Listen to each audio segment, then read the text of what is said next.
প্রিয় লিসেনার্স, এই মুহূর্তে যে স্টোরিটি আমি আপনাদেরকে শেয়ার করতে যাচ্ছি, এই স্টোরিটি আমাকে দিয়েছে শিব্বির আহমেদ, যার বাড়ি সিলেট শহরে। সিলেটের একদম প্রাণকেন্দ্রে তার বসবাস। এই ঘটনাটি যেই এলাকাতে বহুল প্রচলিত, সেই এলাকাটি হচ্ছে সিলেট জেলার জকিগঞ্জ উপজেলার ফুলতুলি নামক স্থানে। আর এই ঘটনাটি যেখানে ঘটেছে সেটি আসামের গুয়াহাটিতে। আসামের গুয়াহাটিতে তৎকালীন একটি জমিদারের কর্মকাণ্ডকে কেন্দ্র করে ঘটনাটির সূত্রপাত হয়। ঘটনাটি ব্ল্যাক ম্যাজিক কেন্দ্রিক একটি ঘটনা। তো সরাসরি ঘটনাতে চলে যাচ্ছি। ঘটনাটির সময়কাল 1940 থেকে 45 সাল, এরকম একটি সময়।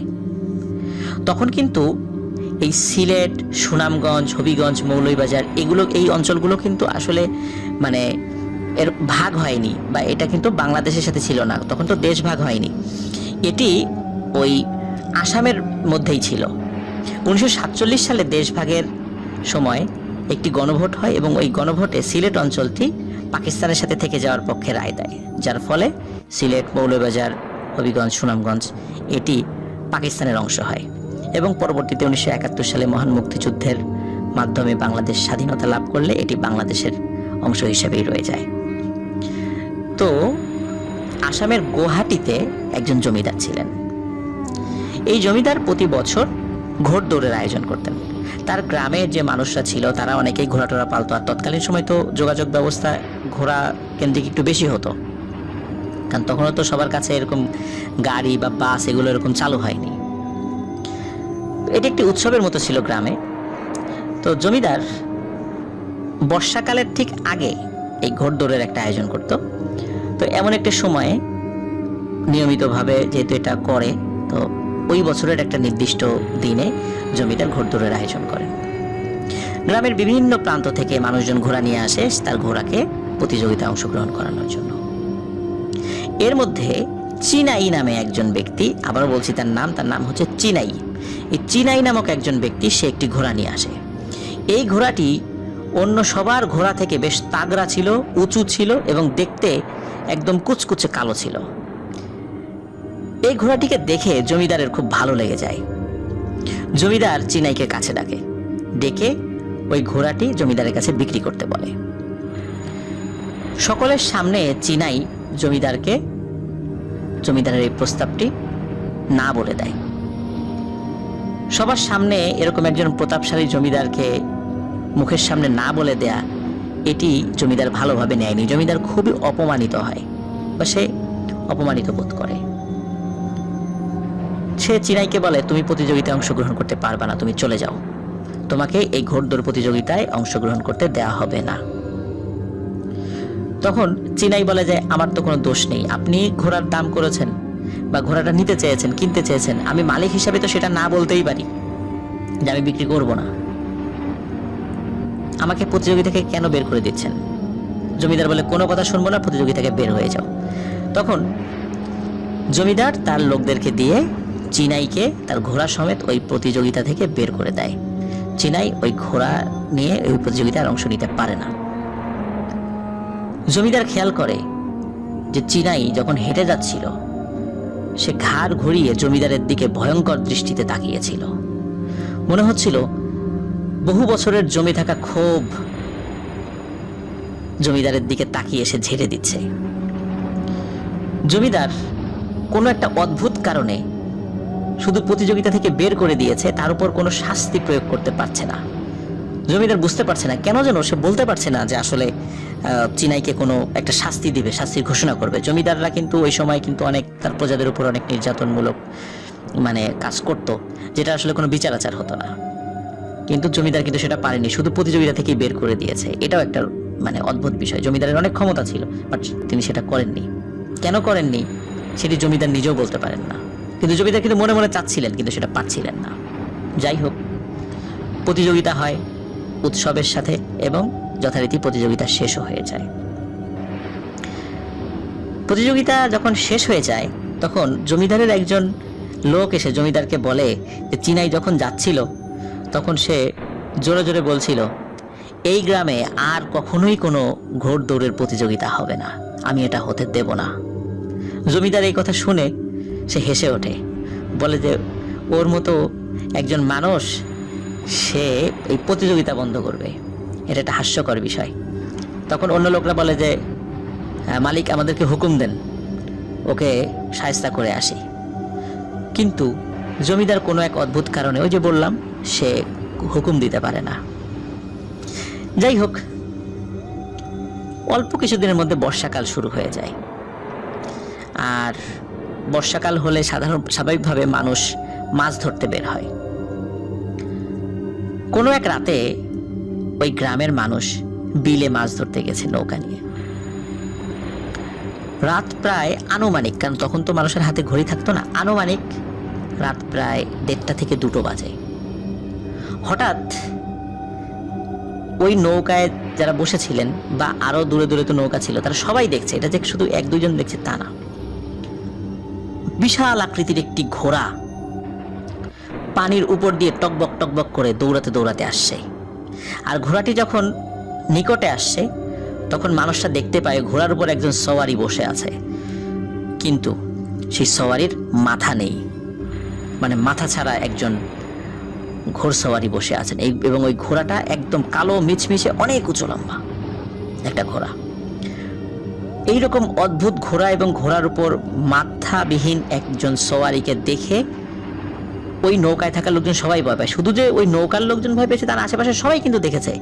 সবাই ভয়ে নৌকা দ্রুত যে যেদিকে পারে নিয়ে সরে যায়। ওই রাতটা তারা মাছ ধরতে পারে না। সকালবেলা এই ঘটনা সকলের কাছে পৌঁছে যায় যে রাত্রে এই ধরনের একটা ঘটনা ঘটেছে। তখন অনেকেই বলে যে রাত্রে মাছ ধরতে গেলে সচরাচর এই ধরনের টুকটাক ঘটনা ঘটতেই পারে, কারণ আমরা মাছ ধরা রিলেটেড অসংখ্য ঘটনা বলেছি বিভিন্ন ভয়ের শোগুলোতে। তো আমরাও জানি প্রিয় লিসেনার্স যে মাছ ধরতে গেলে এরকম টুকটাক ঘটনা ঘটেই। তো ওনারাও কিন্তু ওই রকমই চিন্তা করেছেন যে মাছ ধরতে গেলে রাত্রেবেলা টুকটাক ঘটনা ঘটে, এটা কিছু না। পরের দিন তারা আবারও মাছ ধরতে যান স্বাভাবিকভাবেই, যেটা তারা করে থাকেন, কারণ তারা তো জেলে ছিলেন। ওই রাত্রেও একই ঘটনা ঘটে। টকবক টকবক করে সেই ঘোড়াটি আসছে এবং ঘোড়ার উপর সেই মাথাবিহীন একজন সওয়ারি বসে আছে। এবারও নৌকা নিয়ে সবাই সেখান থেকে পলায়ন করে। পরের দিন যখন তারা আলোচনা করে যে তাহলে প্রথম দিন না হয় এরকম ঘটনা ঘটেছিল, আজকেও কেন ঘটলো, তখন তারা বলে যে আমরা আরো একদিন দেখব যে কি হয়। তৃতীয় দিনও প্রিয় লিসেনার্স একই ঘটনা ঘটে। পরে এমন একটা অবস্থা হয় তারা বিলে আর মাছ ধরতে পারছে না, মাছ ধরা তাদের পক্ষে অসম্ভব হয়ে দাঁড়ায়, কারণ তারা নৌকা নিয়ে বের হলেই এই মাথাবিহীন সওয়ারি ঘোড়ায় চেপে টকবক করে পানির উপর দিয়ে আসতে থাকে। তো তারা মাছ ধরা বন্ধ করে দেয়। মাছ ধরা যখন বন্ধ করেছে, বিলে তো এখন আর কেউ যাচ্ছে না রাতের বেলা। এখন শুরু হয় স্থলভাগে, মানে আগে তো বিলের মধ্যে হতো, এখন ডাঙাতে শুরু হয়, মানে স্থলভাগে শুরু হয়। গ্রামের মানুষ রাতের বেলা যদি বাসা থেকে বের হতো তখন দূর থেকে ঘোড়ার খুরের আওয়াজ শোনা যেত, টকবক টকবক করে কে যেন আসছে। যখন কাছে আসতো তখন দেখতো সেই ভয়ানক কালো মিচমিচে উঁচু লম্বা ঘোড়া এবং তার পিঠের উপর বসে আছে মাথাবিহীন একজন সওয়ারি। গ্রামের মানুষ ভয়ে দৌড়ে পালাতো। রাতের বেলা গ্রামের মানুষ বের হলেই কেউ না কেউ এই ভয়ানক এই ঘোড়া এবং ঘোড়ার পিঠে বসে থাকা মাথাবিহীন সওয়ারিকে দেখত।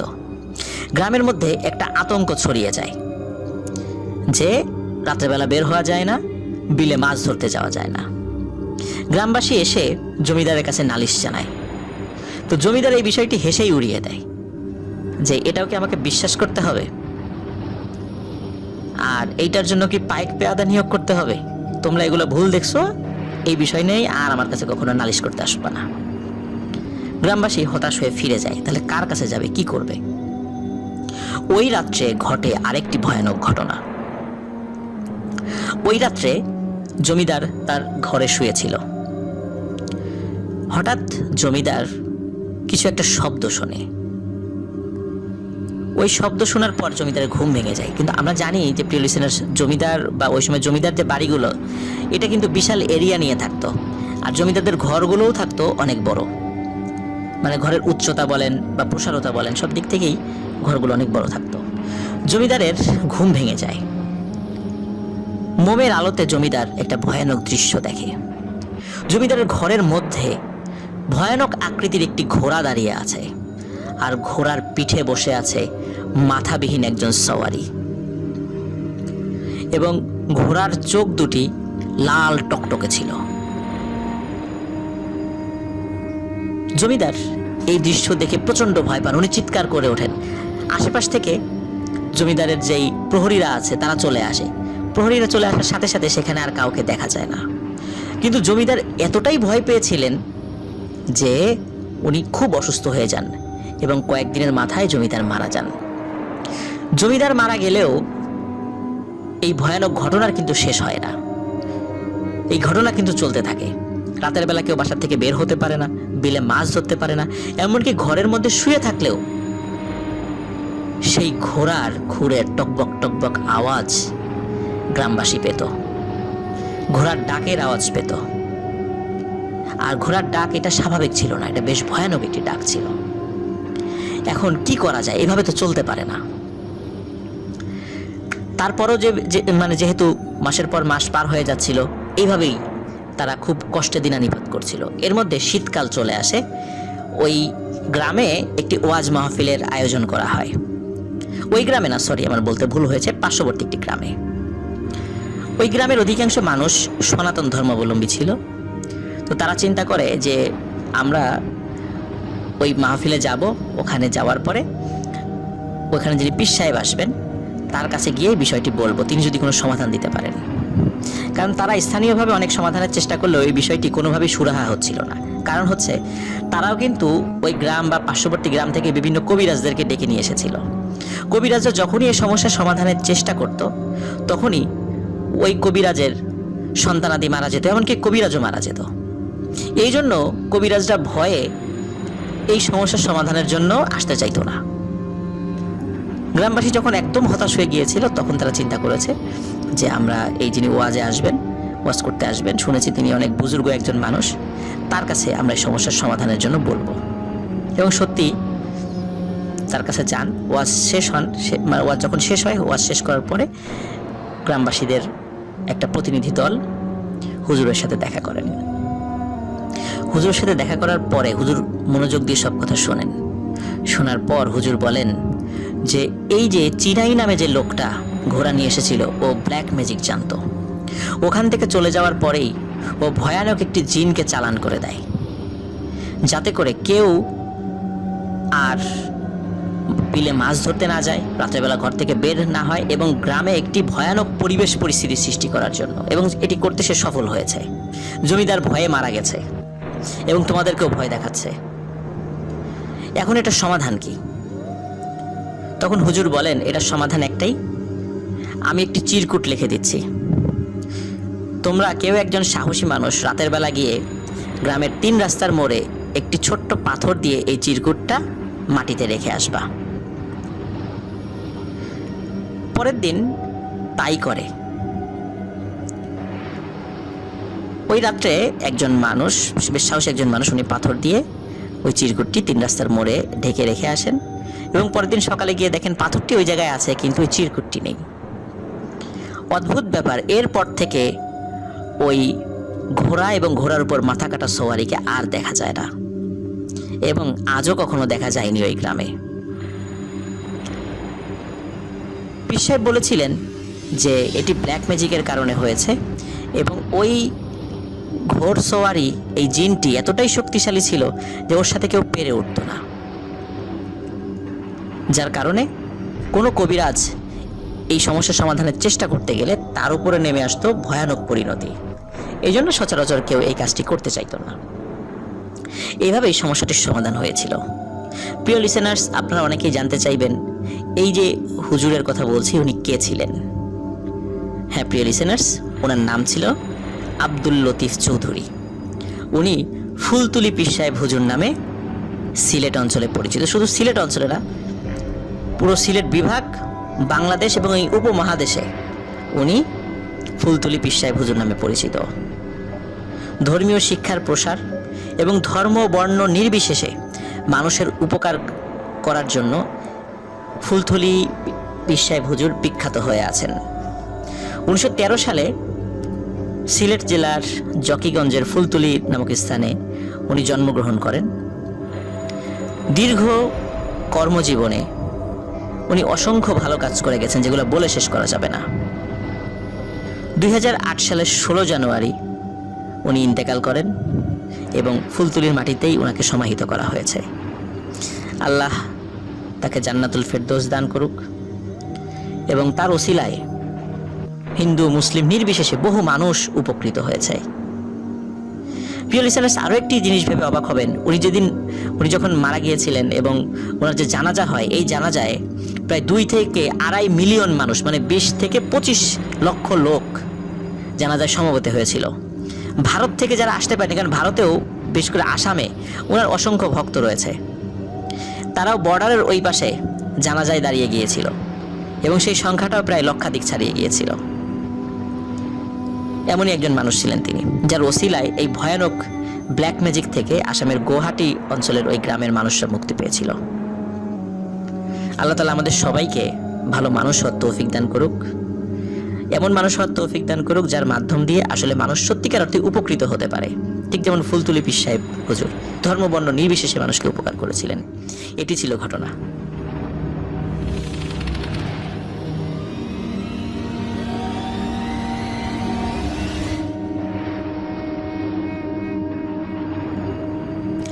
প্রিয় লিসেনার্স, এই মুহূর্তে যে ঘটনাটি আমি আপনাদের সাথে শেয়ার করতে যাচ্ছি, এই ঘটনাটি মৌলভীবাজার জেলার শ্রীমঙ্গল উপজেলার কালীঘাট ইউনিয়নের মন্দির কেন্দ্রিক একটি ঘটনা। আর ঘটনাটি আমাকে দিয়েছেন শিব্বির আহমেদ, আমার সাথে যোগাযোগ করে যে তার কাছে একটি ঘটনা রয়েছে। তখন শিব্বির আহমেদ আমার কাছে ঘটনাটি পাঠায়। ঘটনাটি জানার পরে আমার কাছে খুবই অদ্ভুত লেগেছে, যার কারণে ঘটনাটি আমি আপনাদের সামনে উপস্থাপন করতে চাই। প্রিয় শ্রোতা, আমরা জানি যে শ্রীমঙ্গলে অনেক চা বাগান রয়েছে। চা বাগান, ছোট ছোট পাহাড়, টিলা, এগুলো কিন্তু রয়েছে। দিনের বেলা চা বাগানের সৌন্দর্য কিন্তু খুবই মনোরম, আর যদি চা বাগানের সাথে পাহাড় থাকে তাহলে তো কোনো কথাই নেই। কিন্তু রাতের বেলা কিন্তু খুবই শুনশান নীরবতা নেমে আসে চা বাগানে, খুবই ভয়ঙ্কর পরিবেশ সৃষ্টি হয়। কখনো আপনারা দেখেছেন কিনা আমি জানি না, কিন্তু আমি দেখেছি। প্রিয় লিসেনার্স, এই ঘটনাটি যার কাছ থেকে শিব্বির আহমেদ সংগ্রহ করেছেন তার নাম হচ্ছে রঞ্জন কর্মকার, যিনি এই কালীঘাট ইউনিয়নের একজন বাসিন্দা। তার বয়স 70 ছুঁই ছুঁই। এই ঘটনাটি তিনি তার বাবার কাছে শুনেছিলেন, তখন তার বাবাও ছোট ছিল। তখন সময় আনুমানিক 1920 সাল। ওই গ্রামে একটি মন্দির রয়েছে, যেটা এখনো রয়েছে। প্রতি বছর সেখানে পাঠা বলি দেয়া হতো। কোনো এক বছর গ্রামবাসীর আর্থিক অবস্থা খুবই শোচনীয় ছিল এবং এতটাই শোচনীয় ছিল সবাই মিলে চাঁদা দিয়েও একটি পাঠা কেনার মতো অবস্থা সৃষ্টি হয়নি, যার ফলে পাঠা বাদ রেখে পূজার অন্যান্য উপকরণ তারা কেনে এবং মন্দিরের পুরোহিতকে দিয়ে পূজা অর্চনা শেষ করে যে যার বাড়িতে চলে যায়। ওই রাত্রে পুরোহিত একটি ভয়ানক স্বপ্ন দেখেন। তিনি দেখেন ভয়ানক উচ্চতার মানুষের আকৃতির কিছু একটা। আমাদের যেমন 2 চোখ রয়েছে, তার সেই 2 চোখ নেই, তার শুধু একটি চোখ, তাও সেটি কপালের উপরে, আর মাথায় কোনো চুল নেই, সারা শরীর ভর্তি লোম। সে এসে বলে, প্রতি বছর তোরা পাঠা বলি দিতি, এবছর তোরা দিলি না, তোদের পরিণতি ভালো হবে না। তখন পুরোহিত স্বপ্নের মধ্যেই বলে, এবছর গ্রামের মানুষের আর্থিক অবস্থা খুব খারাপ, এই জন্য তারা দিতে পারেনি, ইচ্ছা করে যে দেয়নি বিষয়টা এমন নয়। কিন্তু ওই ভয়ানক আকৃতির দানবটি সে কোনো কথাই শুনতে চায় না, বলে তোদের বিপদ হবে, ভয়ানক বিপদ। তখন পুরোহিত বলে, তোমার নাম কি? তখন ওই দানবটি বলে, আমার নাম লক্ষণাবন। তার নাম লক্ষণাবন বলার সাথে সাথে পুরোহিতের ঘুম ভেঙে যায়। পুরোহিত দরদর করে ঘামতে থাকে এবং চিন্তা করতে থাকে যে কি দেখলাম আমি, যা দেখলাম তা কি ঠিক দেখলাম? তিনি চিন্তা করেন যে না, আমি তো স্বপ্ন ঠিকই দেখেছি, কিন্তু এই বিষয়টি তো গ্রামবাসীকে জানানোর দরকার। কিন্তু তখন অনেক রাত ছিল, উনি খালি অপেক্ষা করছিলেন কখন সকাল হবে। সারা রাত উনি আর ঘুমাতে পারেননি। যখনই সকালের ভোরের আলো ফোটে, তখন তিনি তাড়াতাড়ি বের হয়ে যান ঘর থেকে এবং গ্রামবাসীকে ডেকে একত্র করেন এবং স্বপ্নের এই বিষয়টি গ্রামবাসীকে খুলে বলেন। তখন গ্রামবাসী চিন্তা করে যে তাহলে এটা তো আসলে আমাদের সামর্থ্যের বাইরে ছিল, এই জন্য করতে পারিনি, তাহলে একটা ক্ষমা প্রার্থনা করে আজকে রাত্রে আর একটা পূজা করব আমরা। পুরোহিত বলেন হ্যাঁ, এই কাজটাই হতে পারে। তখন ওই রাত্রে ক্ষমা প্রার্থনা করে আরেকটি পূজার আয়োজন করা হয়। যখন পুজো শেষ করে সবাই যে যার বাড়িতে চলে যায়, পুরোহিতও তার বাড়িতে চলে যায়, ওই রাত্রে পুরোহিত আবার সেই লক্ষণাবনকে স্বপ্নে দেখে। লক্ষণাবন স্বপ্নে এসে বলে যে ক্ষমা প্রার্থনা করে কোনো লাভ হবে না, তোরা যেটা করেছিস তার ফল তোদেরকে ভোগ করতে হবে। এখন একটা পথ খোলা আছে। এই গ্রামের 1 দিন বয়স থেকে শুরু করে নিয়ে 9 মাস 9 দিন বয়স পর্যন্ত যতগুলো বাচ্চা রয়েছে, এই বাচ্চা সংখ্যক পাঠা এক দামে একই রঙের হতে হবে। এই এত সংখ্যক পাঠা বলি দিতে হবে। যদি দিতে পারিস তোরা, তাহলে বেঁচে যাবি, আর তা না হলে ভয়ানক বিপদ নেমে আসবে। এই কথা বলার পর পুরোহিতের স্বপ্ন আবার ভেঙে যায়। একই রকমভাবে পুরোহিত চিন্তা করে যে সকাল হতে না হতেই গ্রামবাসীকে বিষয়টি জানাতে হবে। পুরোহিত বিষয়টি গ্রামবাসীকে জানান। গ্রামবাসী খুব ভয় পায়। তখন গ্রামবাসী পরামর্শ দেয় যে আপনার থেকেও আরও ভালো কোনো পুরোহিতের কাছে আপনি যান, যাকে আপনি চেনেন, তাকে দিয়ে এই ভয়ানক লক্ষণাবন নামক এই দানবকে হাজির করার চেষ্টা করেন। তার সাথে কথা বলে বিষয়টা কিভাবে সমাধান করা যায়।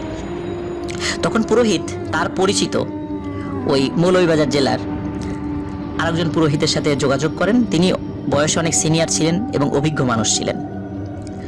ওই পুরোহিত বলেন যে ঠিক আছে, আমি যতটুকু মন্ত্র জানি জিন হাজির করার, আমি সেটা চেষ্টা করে প্রয়োগ করে এই লক্ষণাবনকে হাজির করার চেষ্টা করব। সেই পুরোহিত রাতের বেলা ওই গ্রামে আসেন। এসে তার যে রিচুয়ালগুলো আছে সেগুলো শুরু করেন। ঘন্টার পর ঘন্টা চেষ্টা করেও তিনি লক্ষণাবনকে হাজির করতে পারছিলেন না। একটা পর্যায়ে ওই পুরোহিত অসুস্থ হয়ে পড়েন, কারণ দীর্ঘক্ষণ ধরে মন্ত্র পাঠ করতে করতে ওনার শরীর দুর্বল হয়ে পড়েছিল। তখন উনি বলেন যে আমি একে হাজির করতে পারলাম না, এ অত্যন্ত শক্তিশালী একটি জিন, আমার থেকেও আরও অভিজ্ঞ এবং ভালো পুরোহিত লাগবে, তোমরা তাকে খোঁজ করার চেষ্টা করো। এই ঘটনা যখন ঘটে তখন গ্রামবাসী চিন্তা করে কার কাছে যাওয়া যায়। কিন্তু এই চিন্তা করতে করতেই গ্রামে শুরু হয় একটি ভয়ানক ঘটনা। আর ঘটনাটি শুরু হয় কোনো এক শনিবার রাতে 3-4 দিনের একটি বাচ্চার ভয়ানক মৃত্যুর মধ্য দিয়ে। ওই গ্রামের একটি বাড়িতে 3-4 দিনের একটি বাচ্চা ছিল। মা বাবার কাছেই রাত্রে ঘুমিয়েছিল। হঠাৎ মা বাবা, বিশেষ করে বাচ্চার মা, তার সমস্ত শরীর এবং আশেপাশে বিছানা খুব ভেজা ভেজা মনে হচ্ছিল। তখন তিনি চিন্তা করেছেন হয়তোবা বাচ্চা স্বাভাবিকভাবে, ছোট বাচ্চা বিছানায় পেশাব করে, তো উনি মনে করেছিলেন হয়তোবা এমনটাই হয়েছে। কিন্তু কেমন যেন কিছুক্ষণ পরেই তার হাত আঠা আঠা হয়ে যাচ্ছিল। তখন উনি চিন্তা করেন কি ব্যাপার, এমনটা মনে হচ্ছে কেন। তিনি হারিকেনের আলোটা জ্বালান, আলোটা খুব কম ছিল, সেটাকে একটু বাড়ানোর সাথে সাথে উনি চিৎকার করে ওঠেন। ওনার চিৎকারে ওনার হাজবেন্ডের ঘুম ভেঙে যায়। তখন তারা দেখেন ওনাদের সন্তান জীবিত নেই, আর ওনাদের সন্তানের মাথাটা কেটে কেউ নিয়ে গেছে এবং ওই বাচ্চার রক্তে সমস্ত বিছানা ভরে গেছে। ওনাদের চিৎকারে আশেপাশের বাড়ির মানুষদের ঘুম ভেঙে যায়। সবাই এসে দেখে এই মর্মান্তিক ঘটনা। অথচ ঘর কিন্তু ভেতর থেকে বন্ধ ছিল। কেউ বাইরের থেকে এসে এই ভয়ানক কাজটি করবে, নৃশংস বর্বরতম কাজটি করবে, এমন কাজ করার কোনো সুযোগ ছিল না। তো যাই হোক, পরিবারের শোকের ছায়া নেমে আসে এবং ওই গ্রামের মানুষদের একটা ছিল, ধর্মীয় একটা কালচার ছিল যে শিশু বয়সে যদি কেউ মারা যেত তাকে আর আগুনে দাহ করতো না, মাটিতে কবর দিয়ে দিত। তো বাচ্চাকে মাটিতে কবর দেয়। এর পরের শনিবার ঘটে সেম আরেকটি ঘটনা। এবারের বাচ্চার বয়স ছিল 15 থেকে 20 দিন। একই রকমভাবে গভীর রাত্রে বাচ্চার মাথাবিহীন বডি পাওয়া যায়, অথচ ঘরের দরজা ভেতর থেকে বন্ধ ছিল। কে এই কাজটি করছে? লিসেনার্স, এই ঘটনাটি ঘটত প্রতি শনিবার রাত্রে। এইভাবে প্রায় 5 সপ্তাহে 5টি বাচ্চার মর্মান্তিক মৃত্যু ঘটে। গ্রামবাসী আতঙ্কিত হয়ে পড়ে, কারণ গ্রামবাসী বুঝতে পারে যে বাহিরের কোনো লোক ঢুকে এই কাজটি করেনি। তখন গ্রামবাসী পুরোহিতকে বলে যে তুমি দ্রুত সিলেটে যাও, সিলেটে গিয়ে ওখানে যে বড় বড় মন্দির আছে সেই পুরোহিতদের সাথে কথা বলো, দ্রুত এই সমস্যার সমাধান করো। তখন ওই কালীঘাট ইউনিয়নের ওই মন্দিরের পুরোহিত উনি সিলেটে যান। সিলেটে যাওয়ার পরে ওনার পরিচিত একজন খুব ভালো মানের একজন পুরোহিতের সাথে কথা বলেন। ওই পুরোহিতকে ওই গ্রামে নিয়ে আসেন। তখন তো যোগাযোগ ব্যবস্থা এতটা ভালো ছিল না, যেতে লাগতো একদিন, আসতে লাগতো একদিন, এরকম ছিল। তো ওই পুরোহিতকে নিয়ে আসেন। নিয়ে আসার পরে ওই পুরোহিত রাত্রে ওই লক্ষণাবনকে হাজির করার জন্য রিচুয়াল করতে থাকেন, মন্ত্রপাঠ করতে থাকেন, কিন্তু কোনোভাবেই ওই লক্ষণাবনকে তারা হাজির করতে পারে না, মানে ওই পুরোহিত হাজির করতে পারে না। তখন ওই পুরোহিত বলে, আমার একার প্রচেষ্টায় এটি হবে না, তুমি আরও 6 জন পুরোহিত জোগাড় করো, আমরা 7 জন মিলে চেষ্টা করলে যদি তাকে হাজির করা যায়। এবং সত্যি পরের রাত্রে 7 জন পুরোহিত একত্রে ওই লক্ষণাবনকে হাজির করার জন্য তাদের ধর্মের যে রিচুয়াল আছে সেটা শুরু করেন। রাত 12টার পরে শুরু করেন। রাত 12টা থেকে 1টা, 2টো, 3টা, 4টা বেজে যাচ্ছে। মন্ত্র পড়তে পড়তে পুরোহিতদের অবস্থা খারাপ হয়ে যাচ্ছে, গলা দিয়ে রক্ত বের হয়ে যাওয়ার উপক্রম হচ্ছে, শরীর অসুস্থ হয়ে যাচ্ছে, তবুও তারা থামছেন না। কিন্তু এত প্রচেষ্টার পরেও লক্ষণাবনকে সহজে হাজির করা যাচ্ছে না। যখন পুরোহিতদের চেষ্টা প্রায় শেষ দিকে, তারা অসুস্থ হয়ে পড়ছেন, হঠাৎ ভয়ানক শব্দে কালো একটি ছায়া ধমাস করে এসে পুরোহিতদের সামনে পড়ে এবং অনেকের সামনেই সেটাই দৃশ্যমান হয়, কিন্তু তার চেহারাটা ভালো করে দেখা যাচ্ছিল না। সে হাজির হয়ে বৃষ্টি ভাষায় গালিগালাজ করতে থাকে, বলে যে আমাকে ডেকে কোনো লাভ হবে না, তোরা কেন আমাকে ডাকছিস বারবার? আমি তো সমস্যার সমাধান বলেই দিয়েছি, আর যেহেতু আমাকে ডেকেছিস, আমাকে বিরক্ত করেছিস, আগে তো বাচ্চার সংখ্যা দিয়ে পাঠা বলি দিলেই হতো, এখন আর তা হবে না। এখন এই গ্রামে যতগুলো মানুষ আছে ঠিক ততগুলো পাঠা বলি দিতে হবে, এটাই সমস্যার সমাধান। আর যতবার আমাকে ডাকবি, যত বিরক্ত করবি, তোদের পানিশমেন্ট আরও বাড়তে থাকবে। এই কথা বলেই ওই লক্ষণাবন জিনটি অদৃশ্য হয়ে যায়। তখন ওই পুরোহিতটা বলতে থাকে যে আমরা এই লক্ষণাবন জিনের সাথে পেরে উঠব না, কোনোভাবেই তার সাথে জয়ী হওয়া যাবে না, অন্যভাবে ব্যবস্থা নিতে হবে। তখন ওই পুরোহিতরা একটা পরামর্শ দেন, বিশেষ করে সিলেটের যিনি প্রধান পুরোহিত এসেছিলেন তিনি বলেন যে একটা পরিচিত মাজারের কথা বলেন, কিন্তু সেই মাজার যে কোনটি সেটি আসলে প্রিয় লিসেনার্স এটা জানতে পারিনি, কারণ এটা অনেক আগের কথা, তো সিলেটে তো অনেক মাজার রয়েছে। তো ওই পুরোহিতের সাথে একজন মাজারের খাদেমের অত্যন্ত ভালো সম্পর্ক ছিল। তারা ভিন্ন ধর্মের হওয়া সত্ত্বেও উভয়ের মধ্যে অত্যন্ত হৃদ্যতাপূর্ণ সম্পর্ক ছিল। তখন ওই পুরোহিত বলেন যে তুমি মাজারের ওই খাদেমের কাছে গিয়ে আমার কথা বলো, মানে ওই গ্রামের যে পুরোহিত আছে তাকে বলে আমার কথা বলো, তুমি আমার রেফারেন্স দিবা এবং বলবা এই এই ঘটনা আমি বলেছি, যে সমস্যা সমাধানের জন্য তিনি যেন চেষ্টা করেন। তখন গ্রামের মানুষ একটু ইতস্তত বোধ করেন, কারণ যেহেতু একটি মন্দির কেন্দ্রিক ঘটনা, একজন মাজারের মুসলিম খাদেম সেখানে আসবেন। কিন্তু তারা চিন্তা করেন যে আসলে যার দ্বারা উপকার হবে সে যে ধর্মেরই হোক না কেন, যেখানে আমাদের বাচ্চারা মারা যাচ্ছে, অনেক ক্ষয়ক্ষতি হচ্ছে, তো যার দ্বারা সৃষ্টিকর্তা উপকার করবেন তাকেই নিয়ে আসা হোক। গ্রামবাসী সবাই একমত হয়ে ওই গ্রামের যিনি পুরোহিত তাকে সিলেটে আবারও পাঠান। তখন ওই মাজারের খাদেমের সাথে গিয়ে তিনি দেখা করেন, সব ঘটনা খুলে বলেন।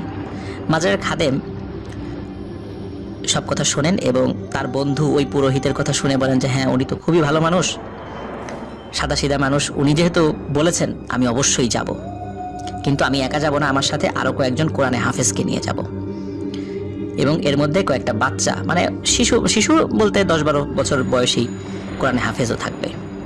ইনশাল্লাহ তোমাদের সমস্যার সমাধানের জন্য আমি সর্বাত্মক চেষ্টা করব। ওই খাদেম তার সাথে 4-5 জন কোরআনে হাফেজ এবং ওই পুরোহিতকে নিয়ে ওই গ্রামে আসেন। গ্রামে আসার পরে আগের পুরোহিতটা তো রাতের বেলা রিচুয়াল করছিলেন, কিন্তু এই মাজারের খাদেম উনি দিনের বেলায় এবং গ্রামবাসীর সকলের সামনে তিনি ওই হাফেজদেরকে দিয়ে কোরআন তেলাওয়াত শুরু করেন এবং তার যে কাজগুলো আছে সেটা করা শুরু করেন। এবারও কিন্তু প্রায় একই রকমের ঘটনা ঘটছে। অনেক চেষ্টা করার পরেও ওই লক্ষণাবনকে হাজির করা যাচ্ছে না। যেহেতু রাতের বেলা লক্ষণাবন সশরীরে চলে আসতে পারত, দিনের বেলা সে তো সশরীরে আসতে পারছে না। অনেক চেষ্টা করার পরে হঠাৎ কোরআন তেলাওয়াতকারী একটি বাচ্চার উপরে সে ভর করে এবং ভর করার সাথে সাথে আগের মতোই বিশ্রী ভাষায় গালিগালাজ করে ওঠে, বলে ওঠে যে আমাকে এইভাবে বারবার ডেকে কোনো লাভ হবে না, সেটা আমি আগেই বলে দিয়েছি, আর সমস্যার সমাধানও বলে দিয়েছি, সুতরাং এইটার আর কোনো চেঞ্জ হবে না। গ্রামের যতগুলো মানুষ আছে ঠিক তত সংখ্যক পাঠা বলি দিতে হবে। তখন ওই খাদেম সাহেব তিনি বলেন যে তুমি যতই শক্তিশালী হও না কেন, মানুষের থেকে তুমি শক্তিশালী নও। এই কথা বলতে না বলতেই ওই খাদেম সাহেব উনি দোয়া কালাম পড়ে সাথে সাথে ওই বাচ্চা যেটা পোজেসড হয়েছিল, যিনি কোরআন তেলাওয়াত করছিলেন, তার ঘাট থেকে ওই লক্ষণাবনকে বোতলে বন্দি করে ফেলেন। বোতলে বন্দি করার পরে লক্ষণাবনকে বলেন যে তোমাকে তো বন্দি করে ফেলেছি, তুমি তো আর গ্রামবাসীর কোনো ক্ষতি করতে পারবা না। লক্ষণাবন ওই বোতলের মধ্যে থেকেই হো হো করে হেসে ওঠে এবং হেসে উঠে বলে যে আমাকে আটকালে কি হবে, আরও যে লক্ষ লক্ষ লক্ষণাবন রয়েছে তাদেরকে আটকাতে পারবা তোমরা? নিশ্চয়ই পারবা না, তারা তো ঠিকই ক্ষতি করবে।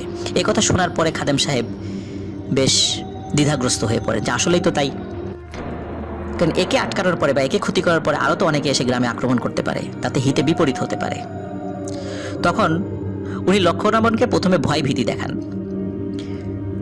কিছু সময় পরে লক্ষণাবন বেশ নরম আচরণ শুরু করে। এটা কিন্তু মানে ওই বোতলের মধ্যে যখন সে ছিল, আশেপাশের মানুষ তারা কিছু শব্দ শুনতে পাচ্ছিল, খুব স্পষ্ট শব্দ ছিল না, কিন্তু খাদেম সাহেব উনি স্পষ্টভাবে ওই লক্ষণাবনকে বোতলের মধ্যে বন্দি করার পরে ওই বোতলের মধ্যে থেকে তার সাথে কথা বলার শব্দ শুনতে পাচ্ছিলেন। লক্ষণাবন বলে ওরা যদি একটা পাঠা বলি দিত তাহলে আজকে অবস্থা হতো না। তখন ওই গ্রামবাসী তরফ থেকে ওই খাদেম সাহেব বলেন ওরা অত্যন্ত গরিব মানুষ, ওরা সর্বোচ্চ চেষ্টা করেছে, ওরা তো ইচ্ছা করে এই কাজটি করেছে, বিষয়টা এমন নয়, তারপরও তুমি কেন ওদেরকে শাস্তি দিচ্ছ? তুমি এতগুলো বাচ্চাকে হত্যা করেছ, এই কাজটি কি ভালো হয়েছে? তখন লক্ষণাবন কোনো কথা বলে না। তখন খাদেম সাহেব বলেন যে এবারের মতো এদেরকে ক্ষমা করে দাও, এবছরে আর কোনো পাঠা বলি হবে না, সামনের থেকে ওরা সর্বোচ্চ চেষ্টা করবে পাঠা বলি দেওয়ার জন্য, যদি কখনো না পারে তাদেরকে ক্ষতি করো না। এই বিষয়টিতে লক্ষণাবন ঘোর আপত্তি জানায়, বলে না এটা হবে না, এই বছরের মতো ক্ষমা করে দিতে পারি, কিন্তু প্রতি বছর পাঠা বলি দিতেই হবে, এটা কোনোভাবেই সম্ভব না, যে ইচ্ছা যদি কখনো সামর্থ্য না হয় দেবে না, কখনো সামর্থ্য হলে দেবে, এটা সম্ভব নয়। অবশেষে গ্রামবাসী তারা দূর থেকে শুনছিল কিছু কিছু বিষয়, মানে হালকা হালকা শব্দ শুনছিল, আর পুরোহিত পাশেই ছিল। তখন পুরোহিত গ্রামবাসীদের সাথে কথা বলে ওই খাদেমকে বলেন যে গ্রামবাসী রাজি হয়েছে, তাদের যত কষ্টই হোক প্রতি বছর তারা পাঠা বলি দেবে। যখন গ্রামবাসীর কাছ থেকে অনুমতি নিয়ে পুরোহিত এবং ওই খাদেম সাহেব উনি যখন লক্ষণাবনকে বলেন, ওনারা বলেন যে হ্যাঁ ঠিক আছে, তোমার কথাই ঠিক থাকলো, আমরা প্রতিশ্রুতি দিলাম এটা হবে। তখন লক্ষণাবন বলে যে আমাকে ছেড়ে দাও। খাদেম সাহেব উনি চিন্তা করেন যে একে ছেড়ে দিব, ছেড়ে দিলে যদি আবার সমস্যা হয়, কিন্তু খাদেম সাহেব এবং গ্রামবাসী বুঝতে পারেন যে আশেপাশের পরিবেশ আস্তে আস্তে ভয়ানক হয়ে উঠছে, গাছগুলো নড়াচড়া করা শুরু করে দিয়েছে, অথচ মানে কোনো বাতাস নেই। তখন বুঝতে পারেন যে লক্ষণাবনকে মুক্ত করার জন্য আরও অসংখ্য ভয়ানক জিন চারদিকে চলে এসেছে। তখন লক্ষণাবনকে বলে যে ঠিক আছে, তোমাকে ছেড়ে দিচ্ছি, আর কারো কোনো ক্ষতি করো না, তোমার কথা অনুযায়ী প্রতি বছর এখানে পাঠার বলি হবে। লক্ষণাবনকে মুক্ত করে দেন তারা। গ্রামবাসী মাজারের খাদেম এবং পুরোহিতকে অনেক শ্রদ্ধা নিবেদন করেন যে আপনাদের কারণে আজকে সৃষ্টিকর্তা এই বিপদ থেকে আমাদেরকে রক্ষা করলেন। এরপর থেকে প্রতি বছর এখনও কালীঘাট ইউনিয়নের ওই মন্দিরে একটি পাঠা বলি দেওয়ার প্রচলন রয়েছে, যেটা এখনও চলছে। প্রিয় লিসেনার্স, এখানে একটি বিষয় আমি আপনাদেরকে বলি, সেটি হচ্ছে এই ঘটনার মধ্যে কিন্তু সাম্প্রদায়িক সম্প্রীতির একটি অনন্য নজির আমরা দেখতে পাই। আসলে কে কোন ধর্মের সেটি বড় বিষয় নয়, কার দ্বারা উপকার পাচ্ছে মানুষ সেটি বড় বিষয়। এখানে একটি বিষয়ে আমি আমার নিজের একটা বিষয় বলি। আমাদের পরিবারের একজন সদস্যকে, আমার সম্পর্কে আমার বোন হয়, তাকে আরেকজন আত্মীয়, সেও মহিলা, ব্ল্যাক ম্যাজিক করেছিল। রাজবাড়ী শহরের অনেক হুজুরকে দেখানো হয়েছে, আমি নিজে যার সাক্ষী ছিলাম। অনেক দোয়া তদবির দেওয়া হলেও কোনো লাভ হচ্ছিল না। শেষ পর্যন্ত রাজবাড়ী জেলার কালুখালী উপজেলার একদম প্রত্যন্ত একটা গ্রামে, আমি নিজে সেখানে গিয়েছি, একজন ভদ্র মহিলা, উনি হিন্দু ধর্মাবলম্বী, তার কাছে যাওয়ার পরে টানা কয়েক মাস চিকিৎসার পরে আমার আত্মীয় সেই বোন সুস্থ হয়েছিলেন। এজন্য আসলে আল্লাহ কার দ্বারা কাকে উপকার করবেন, ক্ষমা করবেন, সে কোন ধর্মের, এটা আমরা কেউ বলতে পারি না। ধর্মের বিচারে আসলে উপকার হয় না, এটা কিন্তু আমাদের মাথায় রাখতে হবে। এই গল্পের শিক্ষণীয় বিষয় কিন্তু এটাই। আপনারা যদি এই গল্পের সত্যতা বা এই ঘটনার সত্যতা যাচাই করতে চান, আপনারা মৌলভীবাজার জেলার শ্রীমঙ্গল উপজেলার কালীঘাট ইউনিয়নে গিয়ে যে কারো কাছে যদি বিষয়টি বলেন, তাহলে আপনাদেরকে সেই মন্দিরটি দেখিয়ে দেবে। কিন্তু সঙ্গত কারণে আমি মন্দিরটির নাম বলছি না। আপনারা কেউ যদি এই ঘটনার সত্যতা যাচাই করতে চান, অবশ্যই পারবেন। প্রিয় লিসেনার্স, এটি ছিল ঘটনা। প্রিয় লিসেনার্স, আশা করি আমাদের ঘটনা আপনাদের ভালো লেগেছে। ঘটনা ভালো লাগলে লাইক, কমেন্ট ও শেয়ার করে আমাদের সাথে থাকুন। পরবর্তী ঘটনা শোনার আমন্ত্রণ জানিয়ে আজকের মতো এখানে বিদায় নিচ্ছি। আসসালামু আলাইকুম।